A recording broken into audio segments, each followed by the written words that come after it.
welcome back. I'm glad you're here, and I hope this finds you well. It hit me last week when I was on another YouTube channel looking at their top 10 questions that maybe I should do that also. I do get a lot of the same questions over and over, and I don't mind that at all. Don't get me wrong. I love the interaction with you folks. We're like one big happy family these days. I just thought I'd compile them and give you my 13 cents worth, and it won't cost you a dime. Here we go. Number one. You always refer to an acronym JOB.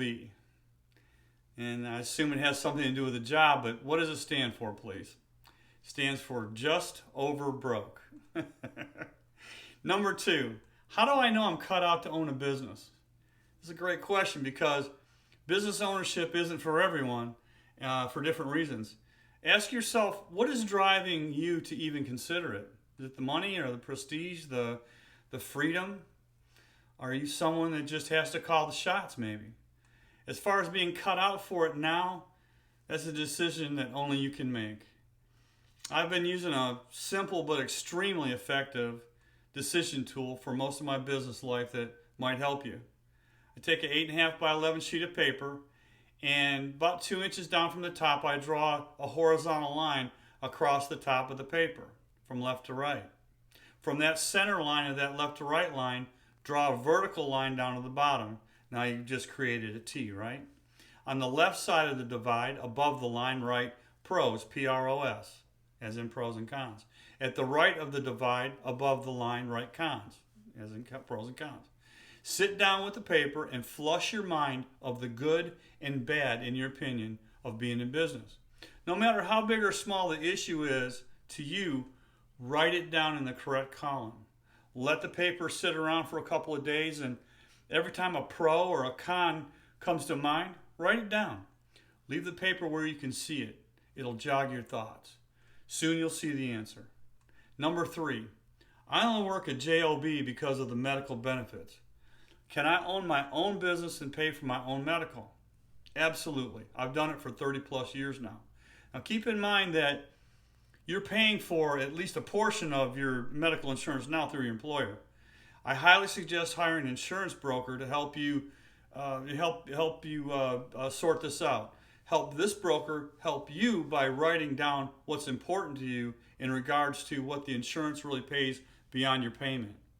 Also, as a business person, you will need other insurances depending on your entity. So a insurance broker can really help you to develop a package for your business. Packages also cost less, so that's a benefit. Do you want your health insurance to pay for your medicines, for your health maintenance visits? Make those decisions before you talk to him or her because these type of things affect your premiums greatly. Generally, the higher your deductible, the less the cost to you monthly. Now, personally, I keep my deductible high and I pay for my health visits and medicine. And that said, I'm a very healthy person and I don't need a doctor much, thank God. Those of you with children or health issues will have different needs, of course. Again, get with your broker on that.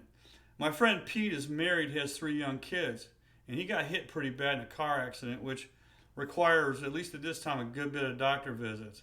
He's a single operator also, paying for his own insurance. My point about this is if he can have his own insurance policy, most anyone can. No such thing as cheap medical insurance, but it can be done. Just shop the heck out of it and get the coverage that fits your needs. By the way, I shop for health insurance about every 2 years. I give 2 different agencies my criteria because it changes over the years, and I let them work their magic between them. I do not tell either one that I'm shopping them. And I don't always choose the cheapest one either. It really depends on the coverage and what I need at the time. I'm willing to pay a few extra bucks for what would suit me best at the time and for what's going on in my life. Number 4, I own a contracting business now, but I constantly struggle financially. Can your course help me? I'm sure it would. Look back at the question above where I described the decision maker on paper. Write down what is the positives and the negatives. Is there something outside the business that's draining the cash flow? Have you calculated your pricing of your jobs based on your real overhead and profit, real costs of overhead and profit today? Now, many people go into business and don't have a handle on what it actually costs to run a business. Many are really good at the actual service they provide, but not so much at the business and financial end. It's very common. I'm working with a fellow right now that asked for my help. His rate's $50 per billable hour. We put his number into my Contractpreneur profit calculator, and based on his reasonable overhead costs, he needs to be charging $110 per billable hour. The billable hour is much, much different than just charging by the traditional hour. I can show you how that's done. He said when he started, he just called around to see what everyone else charges and all of his competition based on that. Folks, that is a huge mistake. I asked him if he remembers who he called, and he did. And of the four that he emulated his prices by, two were out of business after 2 years. And this man was nearly there also when he called for my help. And I can help you with all that. Number 5, you talk about your system being able to be applied to most any service or contracting business. Will it work with mine? People from all different skills ask about this. While every business is different, just like the person running it, there's a huge demand for many, many services today, especially today. Way beyond the normal things you would think of contractors or service people doing it. The normal things that you might think of are electricians and plumbers and carpenters, HVAC, housekeepers, and lawn services. The ones that you may not think of that way are errand runners, auto detailers, appliance repair, carpet cleaners, window cleaners, package delivery, couriers, tile restoration, glass repair, dog walkers, dog poop cleanup. That's a new one I just heard about. You know what? What the heck? Cleaners, roof cleaners, pressure washers, elderly person's companions, upholstery cleaners. I mean, I could go on and on here. Office helper, aquarium cleaners, personal cook, furniture reconditioning, bathtub refinishing, countertop refinishing, driveway sealing, gutter cleaners, dryer vent safety service. That's another new one on me. Carpet repair, exterminators, pool services, insulators, tree contractors, emergency tire services, junk collectors, stump removal, furniture repair, RV repair. Okay, somebody stop me here. I could go on forever. The service business is just that, a service to someone that's willing to pay for it. Just get your marketing out there and go to town, making a living using your own skills. You don't have a skill? I'll bet you do, but if not, decide what you would like to do. Get a job working for the best company in town, offering that trade that you want to do or service, and work your tail off. Learn the trade. Learn everything you can from it, and then open the doors on your new business of your own. Number 6, what are the startup costs of a service business? It's a lot less than you would think, actually. Really depends on what you have now. Do you have most of the tools of your trade? Do you have the correct vehicle for your trade? Service and contracting is known for being pretty easy on the wall to start, and for this reason, this business model attracts some pretty, how should I say it, less than desirable people. And that's about as nice as I can get that. But that doesn't mean you should start half-assed either. Certainly not. As a contractpreneur, you have to look and be the part. Look like a total pro when you arrive at your first client's home or office. Have the tools and skills ready to rock that job. Most newbies put their startup costs on a credit card if they don't have the cash. It's pretty common. Follow my methods and you'll never have to worry about paying that credit card off. Generally, even if you don't have the vehicle yet that you need and still need a few tools, your startup costs run around $5,000. And this will include a down payment on your vehicle if that's the way you go. Number 7, will your system work in my small town? As long as there are homes and offices in your town, you shouldn't have any problem selling your services. If you live in an extremely small or economically challenged area, common sense says you may want to move to or commute to a larger, more desirable population. But in generally, as long as there's houses and offices, you're good to go. Number 8, there are 5 other companies in doing my service in my city. How do I tell if there's room for all of us? Well, I'm going to assume you live in a large city since there's 5 competitors there in the same entity.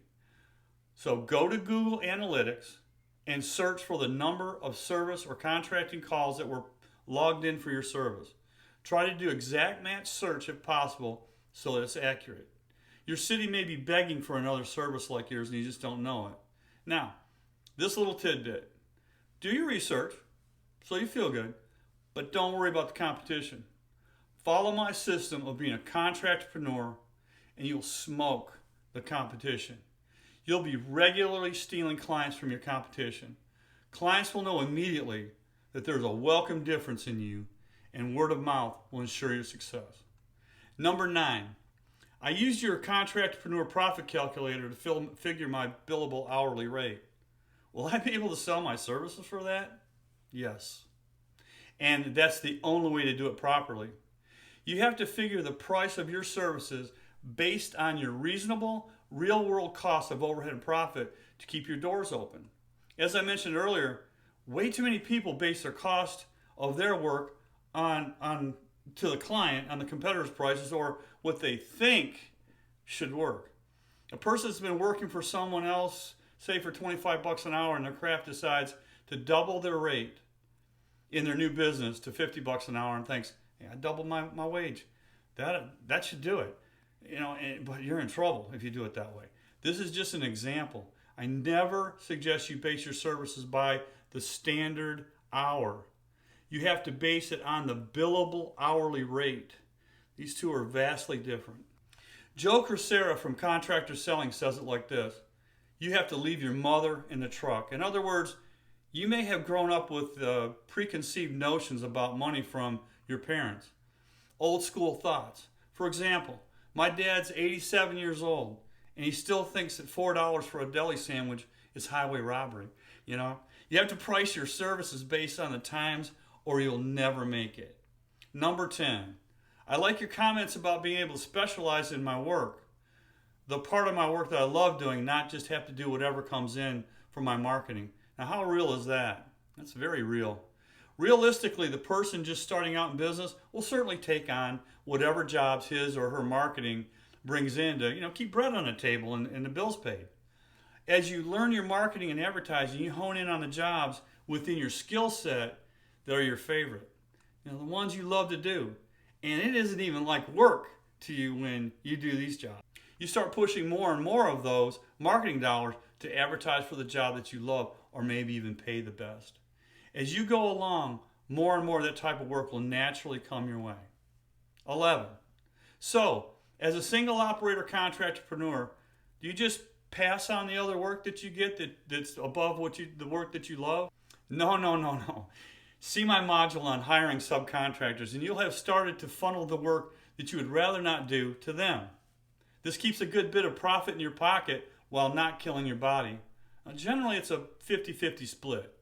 Where else can you make 50% spread? It's a beautiful thing. It keeps you from killing your body also. Number 12. How long does it take to get a service or contracting business started so it'll support the business and the owner? And the answer to that is it's different for everybody, but it's an average of 3 to 4 months depending if you start full or part-time. Number 13. Didn't I say this was 10 questions? I sure did. Oh well. Number 13. There's so many choices. Should I be a sole proprietor, a limited liability, or LLC, S corporation, C corporation? Which one? That can be very confusing. And this is an area that's hard for me to guide you on because there's so many variables. I do have a few comments though, as you probably can imagine. Being a sole proprietor is like leaving your door unlocked in a bad neighborhood. Should you screw something up expensive in a client's house or burn a house down or get sued or all the above, they can go after your personal possessions like your house, cars, and children. And I'll check on the children thing.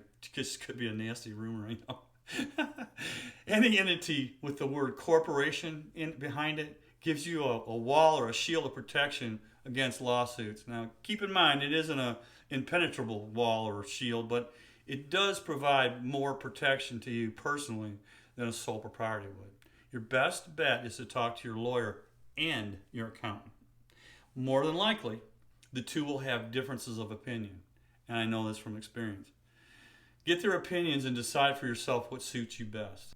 Number 14, What if I don't like your course after I buy it? No worries, I'll give you your money back, period. Although it's hard to imagine someone just starting or maybe even jump starting a service or contracting business would not be happy with this recipe for success.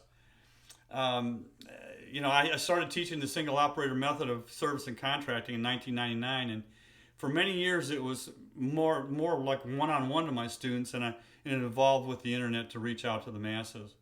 I've only had a few in all that time request a refund, and none said it was due to content or quality.